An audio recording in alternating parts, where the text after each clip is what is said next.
everyone. We're broadcasting live from the Infinity Festival in Hollywood, and I'm Erin Reilly, professor of the University of Texas at Austin and a strategic consultant of the Infinity Festival.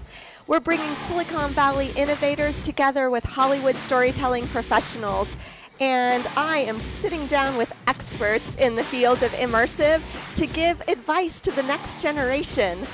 So my guest here today is Vicki Dobbs Beck from ILMXLabs. Welcome. So Vicki, tell us a little bit about who you are and what you do in this field. Sure. Well, I run ILMXLab, but I've had a long, long history with Lucasfilm. I've actually been at Lucasfilm for 27 years over a 31-year span. Wow. And I've done many, many things, and I've seen the company evolve over that time. So I have to say, though, in all those 27 years, this time right now is one of two favorite moments in my career. And it's because I think we're really at a pivot point. I think immersive is enabling us to tell new kinds of stories and put people at the center of those experiences in ways that they've never been able to do before. So it's what an opportunity.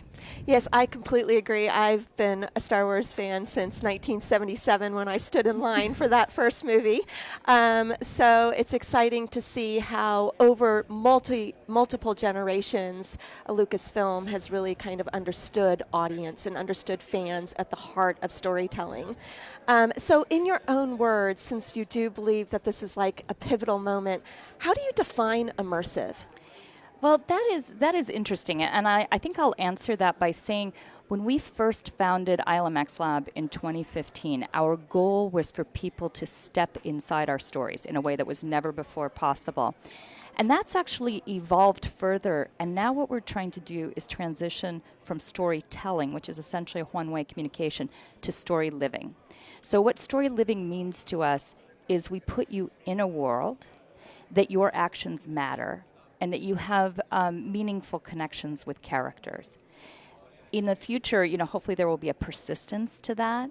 There will be shared experiences, but all of that, I think, is a new opportunity that's never before been possible. And, immersive, I think, is not specific to VR or AR, because I've seen amazingly immersive experiences that use projection mapping and so forth. Mm-hmm. But I think what is really at the core of immersive is, this idea of putting you in a world and giving you the opportunity to engage with that world. Totally agree with you. So I'm running Texas Immersive at UT Austin and really trying to point out the importance of multiple disciplines coming together. And you've been in this field for a very long time. What are the types of disciplines that come together? Where do they come from? What are they learning? Where do they begin?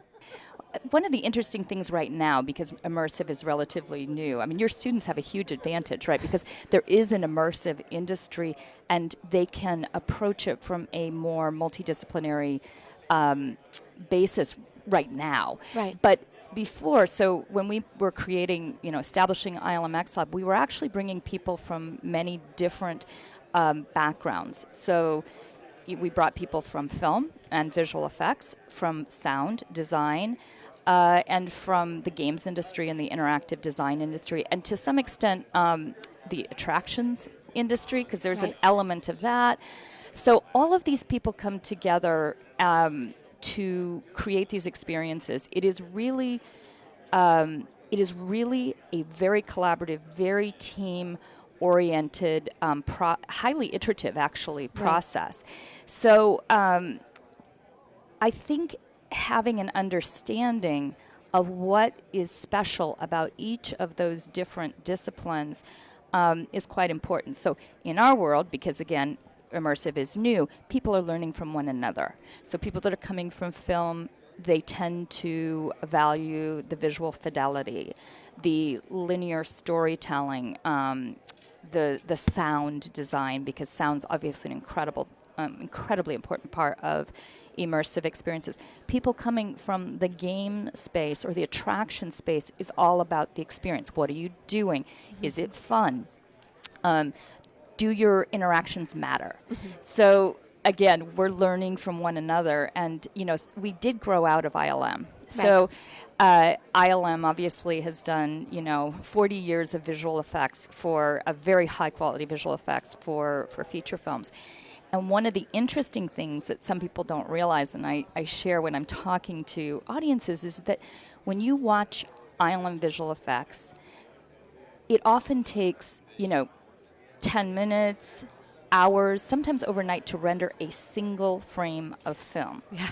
When we're working in interactive, immersive space, we have 11 milliseconds. We're rendering in real time at 90 frames per second. We have 11 milliseconds per frame. Wow. So to kind of bridge that gap, between, because we aspire to make it as cinematic as possible. Right. And that's part of who we then are. You feel like you're right? in the world. Yeah, right? and that's part of who we are.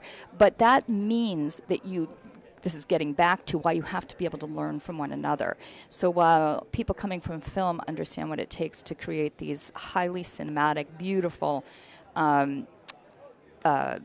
images, effects, etc., the folks that are coming from the games industry understand how to make good choices so that we can still deliver as close to cinematic quality as we can, but you have to do it in a way that it enables you to render at this very high frame rate. Right.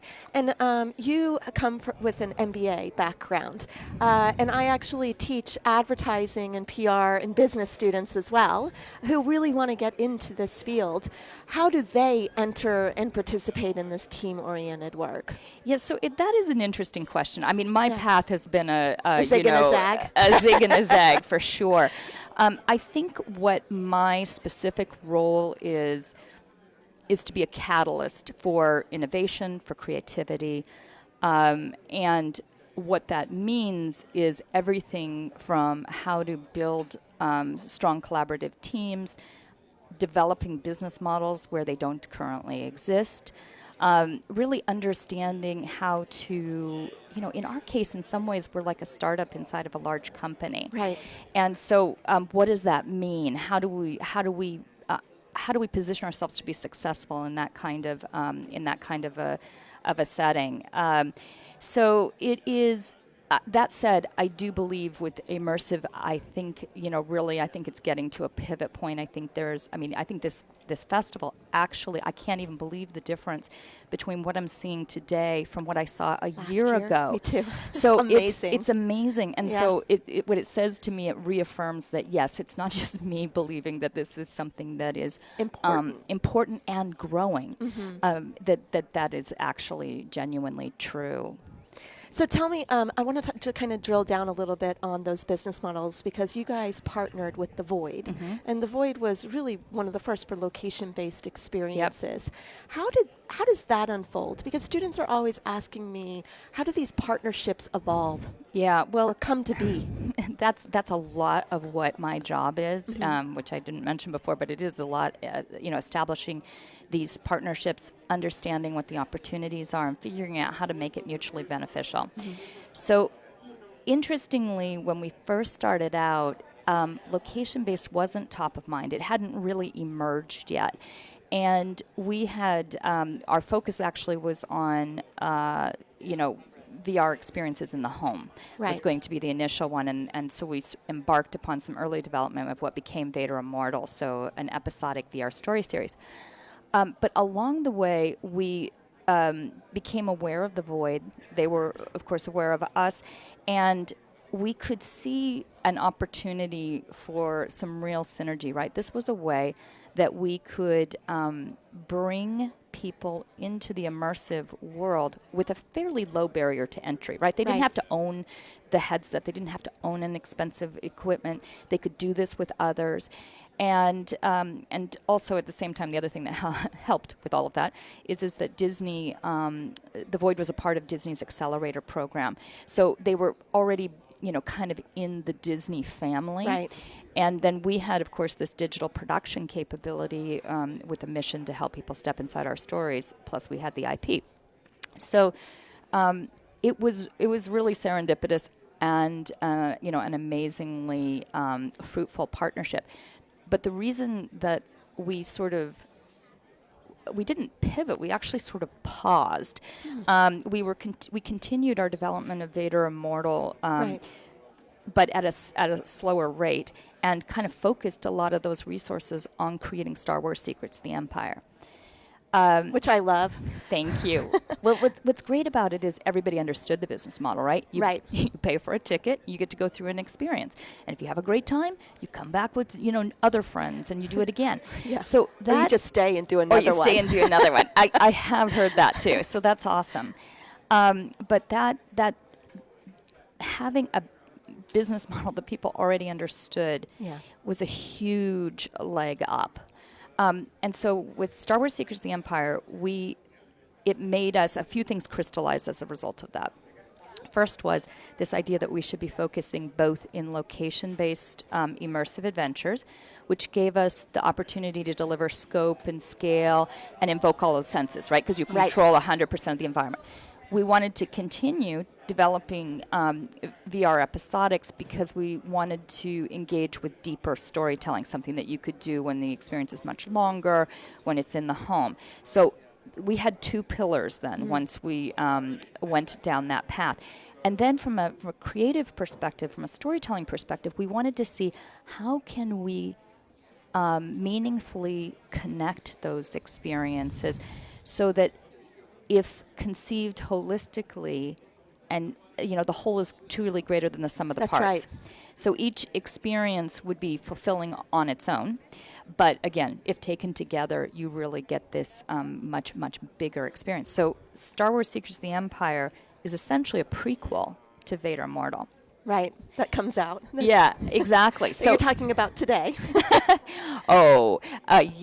Yes, Vader Immortal Episode 3 is coming out on November 21st. Yeah, exactly. It's exciting. So you're like literally the masters of world building. Everything you're talking about is what we try teaching the students in class about transmedia storytelling and world building.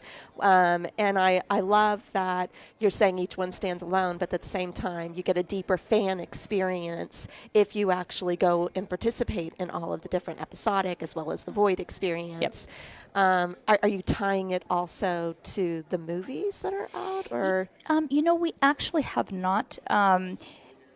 In the case of both Secrets of the Empire and Vader Immortal, which, again, one is just preceding the other, right. We intentionally chose a part of the timeline that is between Episode 3 and Rogue One, which is a time when it was really, if you think about it, Darth Vader had gone through this very significant transformation. Physically, he'd lost Padme. Right. And there was not a lot of storytelling that had been done in that area, right.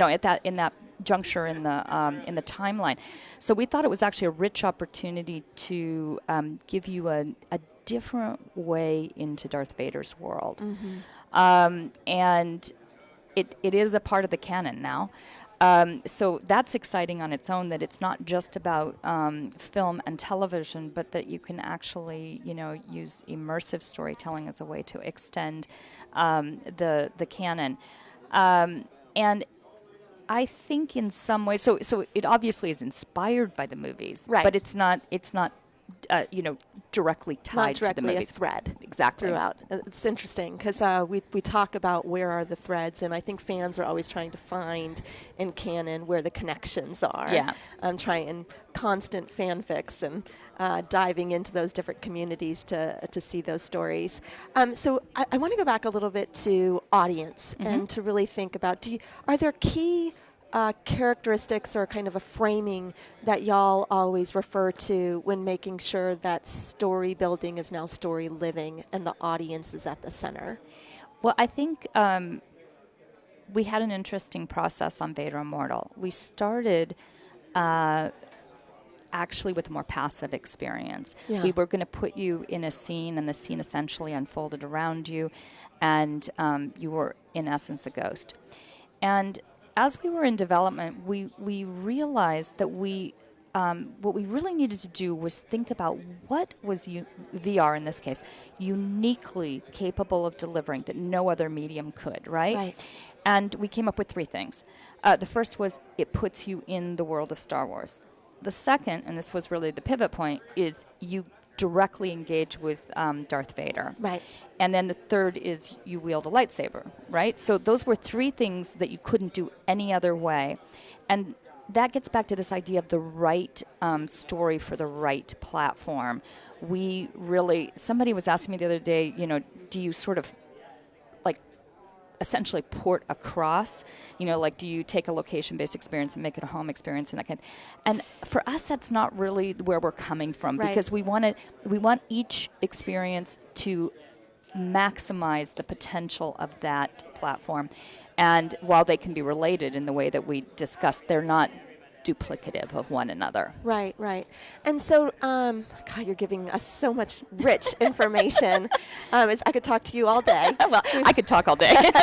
I know that my students are sitting here listening to this live, and I'd love for you to just give us some advice on what are some of the hard skills and soft skills I, as a professor, should be making sure we're incorporating into courses that are getting students prepared to come work in the business side and the creative side of immersive.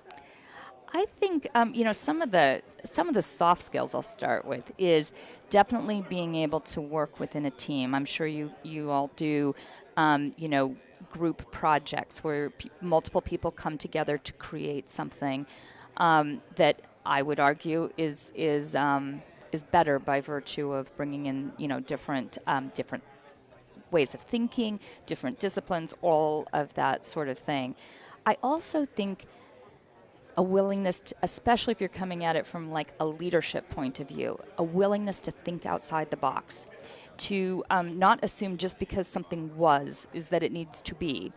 And I have challenged myself throughout my entire career to, like I said, be a catalyst for innovation. And by definition, you therefore have to be not only open-minded, you also have to be extremely flexible.